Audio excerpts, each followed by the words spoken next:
नमस्कार, आप सुन रहे हैं जागरण पॉडकास्ट की फटाफट खबरें। मैं हूं आपके साथ में सुरभि लवानिया। ये शुरुआत करते हैं आज की सभी खास खबरों की। आज मुंबई दौरे पर रहेंगे पीएम मोदी। आरबीआई के 90 साल पूरे होने पर आयोजित समारोह को करेंगे संबोधित। प्रधानमंत्री नरेंद्र मोदी सोमवार को मुंबई में भारतीय रिजर्व बैंक के 90 वर्ष के उपलक्ष्य में आयोजित एक समारोह को संबोधित करेंगे। इस कार्यक्रम में केंद्रीय वित्त मंत्री निर्मला सीतारमण और आरबीआई गवर्नर शक्तिकांत दास भी शामिल होंगे। इन दिनों प्रधानमंत्री मोदी लोकसभा चुनाव के लिए प्रचार कर रहे हैं। वह लगातार जनसभा भी कर रहे हैं और लोगों को उनकी सरकार द्वारा किए गए कामों को गिना भी रहे हैं। भारतीय रिजर्व बैंक यानी कि आरबीआई की स्थापना 1 अप्रैल 1935 को भारतीय रिजर्व बैंक अधिनियम 1934 के तहत की गई थी और 1 जनवरी 1949 को इसका राष्ट्रीयकरण किया गया था। बैंक केंद्र सरकार, राज्य सरकारों, वाणिज्यिक बैंकों, राज्य सहकारी बैंकों के लिए बैंकर के रूप में कार्य करता है। इसके अलावा रिजर्व बैंक भारत सरकार के ऋण कार्यक्रमों को भी संभालता है।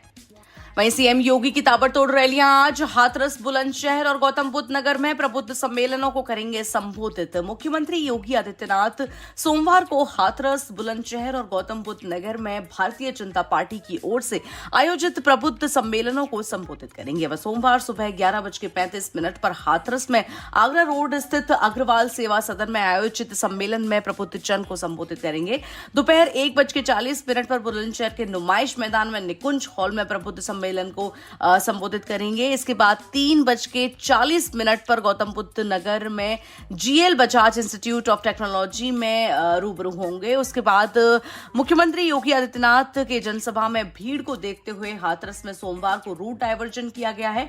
एसपी निपुण अग्रवाल ने बताया कि जनसभा के दौरान शहर में आवागमन में किसी प्रकार की कोई असुविधा न हो, इसको ध्यान में रखते हुए रूट डायवर्जन किया गया है। भारी वाहनों के संचालन में कई व्यवस्था लागू भी की गई है।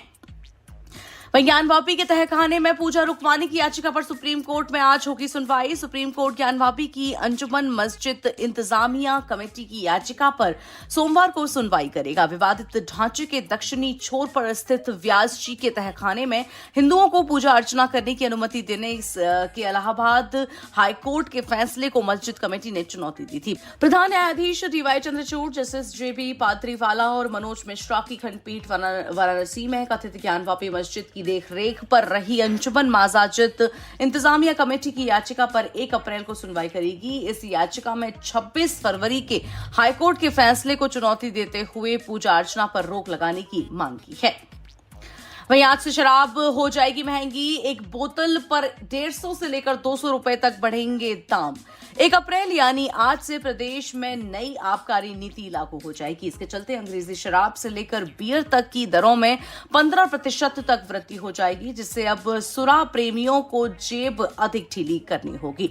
बताया जा रहा है कि नई नीति के तहत बियर, ब्रांडी, विस्की और रम की दरों में 150 से लेकर 200 तक बढ़ोतरी हो जाएगी। इधर राजधानी सहित प्रदेश भर में शराब दुकानों का नवीनीकरण जो है वो शुरू हो गया है और 5% दुकानों को छोड़ दिया जाए तो 95% का नवीनीकरण रिजर्व प्राइस 15% पर हुआ है। दरअसल राजधानी की 87 शराब दुकानों के लिए लक्ष्य 916 करोड़ तय किया गया है, जबकि पिछले वर्ष यह आंकड़ा 793 करोड़ था।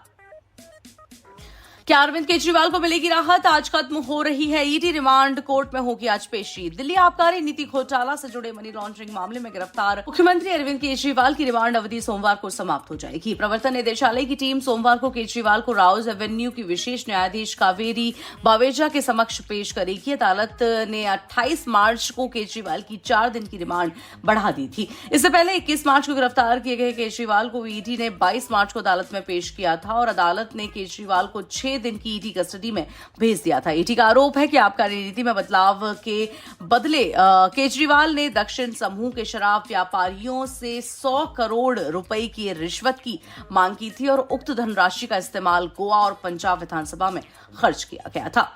आईपीएल 2024 के मैच अपडेट्स की बात करें तो 16 गेंद पर एमएस धोनी ने खेली नाबाद 37 रन की पारी। नारखिया की बिगाड़ी लाइन लेंथ। आईपीएल 2024 में दिल्ली कैपिटल्स के खिलाफ माही मैजिक एक बार फिर देखने को मिला। विशाखापट्टनम में इस साल महेंद्र सिंह धोनी को बल्लेबाजी करते हुए देखने की फैंस की इच्छा पूरी हुई। शिवम दुबे के आउट होने के बाद एमएस धोनी इस सीजन पहली बार बल्लेबाजी करने के लिए मैदान पर आए थे और छाए भी। दिल्ली कैपिटल्स के खिलाफ एमएस धोनी ने आखिरी ओवर में में 20 रन कूटे। साउथ अफ्रीका के तेज गेंदबाज एंड्रिक नारखिया के ओवर में 2 चौके और 2 छक्के लगाए। धोनी ने पहली ही गेंद पर अपनी मंशा जाहिर कर दी थी। मुकेश कुमार की पहली गेंद का सामना करते हुए धोनी ने गेंद को बाउंड्री के पार पहुंचा दिया। इसके बाद धोनी ने पीछे मुड़कर नहीं देखा। चेन्नई की पारी के 16.6 ओवर में मुकेश की ही गेंद पर धोनी एक और चौका जड़ दिया और इसके बाद 17.5 ओवर में खलील अहमद की गेंद पर पहला 6 मारा।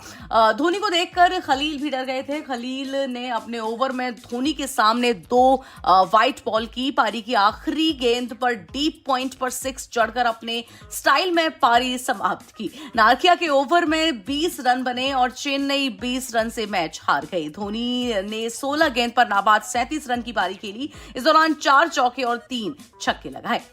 इसके साथ आज की फटाफट खबरों में इतना ही। देश और दुनिया की तमाम बड़ी खबरों के लिए सुनते रहिए जागरण पॉडकास्ट का एक खास कार्यक्रम। मैं हूं आपके साथ में सुरभि लवानिया। यहाँ प्रदर्शित सभी खबरें दैनिक जागरण के ई पोर्टल से ली गई हैं। इन खबरों को विस्तार से जानने के लिए ब्राउजर पर टाइप करें www.दैनिकजागरण.com।